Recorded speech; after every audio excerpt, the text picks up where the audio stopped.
This story is dedicated to Cara and Sophia, whose family support us on Patreon. Gilgamesh, a myth from Mesopotamia. Hello, this is Richard, and I'm here with one of the oldest stories in the world. It is older even than the Bible. Its hero is a great king, warrior, and strongman called Gilgamesh, who wanted to discover the secret of immortality, or living forever. It was written down around 4,000 years ago on clay tablets in letters called cuneiform, when the city of Babylon was at the height of its powers. Babylon was in the part of the world called Mesopotamia, which means between the two rivers, and is in modern-day Iraq. The story goes back even further in time to when a civilization called the Sumerians ruled Mesopotamia about 6,000 years ago. So here is the story of Gilgamesh based on the ancient tales. Of him who found all things, who experienced everything, who went everywhere, I shall tell the tale. He gained complete wisdom. He found out what was secret. He uncovered what was hidden. He built the walled city of Uruk. If you climb up onto its high battlements and take a walk around, you will see a glistening city 1 square mile in size. You will see green orchards just as big. You will see the vast quarries where they dug out the clay to build the houses. You will see the temple of Ishtar and its lovely grounds. He ordered all this to be built. What was his name? What manner of men was he? To find out, listen on.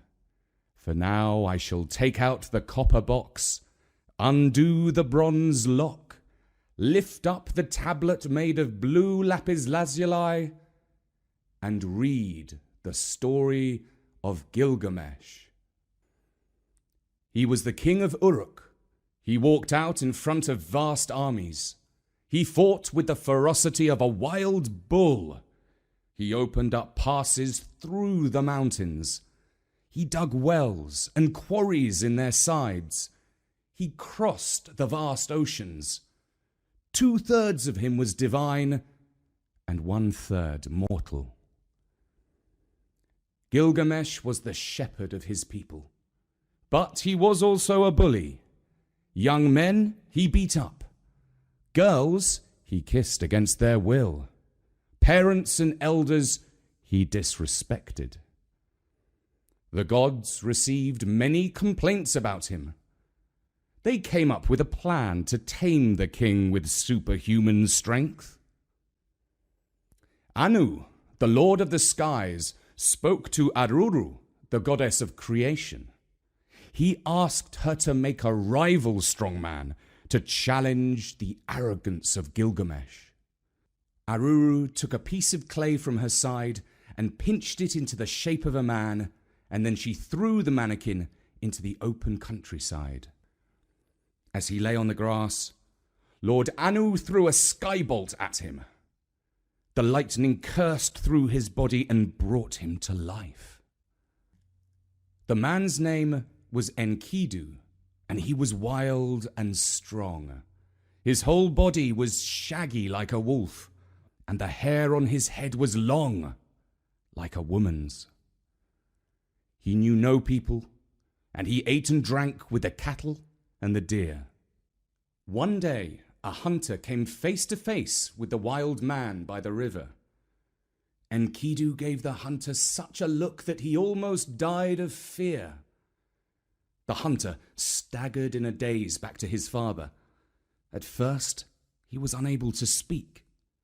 When eventually he recovered his strength and his wits, he managed to say, "Father, there is a wild man. His body is shaggy like a wolf, and his hair is long, like a woman's. He does not mix with people, but he lives with the cattle and the deer. Today he saw me by the waterhole and gave me such a look that I almost died of fright. He is the one who has smashed my traps and chased away the animals that I hunt. I cannot fight him. He is too big, wild and strong, and he fills me with terror. What can I do?" And his father replied, "Son, this is what you must do.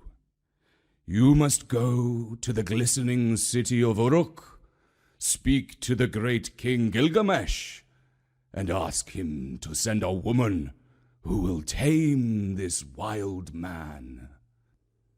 The hunter listened to his father and did as he was told. He went to the glistening city of Uruk and threw himself on the ground before the great king Gilgamesh. "Great lord," he said, "there is a wild man. His body is shaggy like a wolf, and his hair is long like a woman's. He does not mix with people, but he lives with the cattle and the deer. He saw me by the waterhole and gave me such a look that I almost died of fright. He is the one who has smashed my traps and chased away the animals that I hunt. I cannot fight him. He is too big, wild, and strong, and he fills me with terror. What can I do?" King Gilgamesh heard the hunter's story and decreed, "My wise mother Ninsun, the cow goddess, will choose a woman from the temple to return with you, and she will tame this wild man." And the wise Ninsun, the cow goddess, sent a temple woman called Shamat with the hunter. Shamat walked 3 days to the waterhole where the wild man used to drink alongside the animals. They waited there 3 days while wild beasts drank at the water. Eventually, Enkidu came to satisfy his thirst. He looked at Shamat, and she looked back at him. He saw her charms and wanted to live with her. From that day on, the cattle and the wild animals kept away from him. Shamat clothed him and taught him manners and how to speak. She told him of the glistening city of Uruk and the temples of Anu and Ishtar. And she told him of the great king Gilgamesh, a man of fabulous strength who raged like a wild bull. One day, Enkidu said to Shamat, "Take me to the glistening city of Uruk and the temples of Anu and Ishtar, and show me King Gilgamesh, a man of great strength who rages like a bull. For I want to fight him and prove that I am the strongest man in Uruk and that glory belongs to me." And Shamat replied, "Enkidu, my love, I shall take you to the glistening city of Uruk, and I will show you the young men who wear bright sashes and the women who show off their figures. We shall sit down and eat the feasts that they hold there every day, while the musicians play on drums, flutes, and trumpets. But do not fight Gilgamesh. He is handsome and dignified. He has built the high walls of Uruk and the temples of Anu and Ishtar. He leads great armies out of the gates. He is a man who is 2/3 divine and 1/3 human. And my love, he is stronger than even you are." Now it happened that before Shamat had left the city of Uruk, she heard the following story. One night, King Gilgamesh had a dream. He dreamed that a great axe fell like a thunderbolt of Anu from the sky. Gilgamesh found the great axe on the mountainside, and with great difficulty he hauled it back to the city of Uruk and to the feet of his mother. She treated the axe like an equal to him, and he cherished it like a wife. When Gilgamesh awoke, he was troubled by this strange dream. He went to his wise mother, Ninsun, the cow goddess, and he said, "Mother, I am troubled by a strange dream. A great axe fell from the sky like a thunderbolt of Anu. I found the axe on the mountainside, and with great difficulty I dragged it back to the city of Uruk and to your feet. You treated this axe like an equal to me, and I cherished it like a wife. Wise mother, tell me, what is the meaning of this strange and troubling dream?" And the wise mother of Gilgamesh, Ninsun the cow goddess, replied, "It means that soon a strong partner will come to you. Next to you, he shall be the mightiest in the land, and he will support and save you from danger. In return, you will love and care for him like a wife." The wise Ninsun told the story of the dream to Shamhat, and Shamhat told it to Enkidu. "It means," said Shamhat, "that you shall be like a brother to Gilgamesh. That is why I was sent to tame you and to fetch you to him." Shamhat and Enkidu began to walk to the glistening city of Uruk. The journey took 3 days and 3 nights. On the final night, they camped near the walls of Uruk with a group of shepherds. They sat around the campfire, and the shepherds wondered at Enkidu, how he was as strong as a thunderbolt of Anu and equal to Gilgamesh. And they spoke of the arrogance and injustice of Gilgamesh, how he used his strength to bully the young men and women of the city of Uruk. Then the shepherds put food and drink in front of Enkidu, but he refused to touch it. He narrowed his eyes, stared at the embers of the campfire, and brooded about the arrogance and violence of Gilgamesh. And he resolved to prove that he was more mighty than Gilgamesh and deserved the glory, and would rule in his place and be wise and just. The next day, Shamhat and Enkidu entered through the great lion gates of the glistening city of Uruk.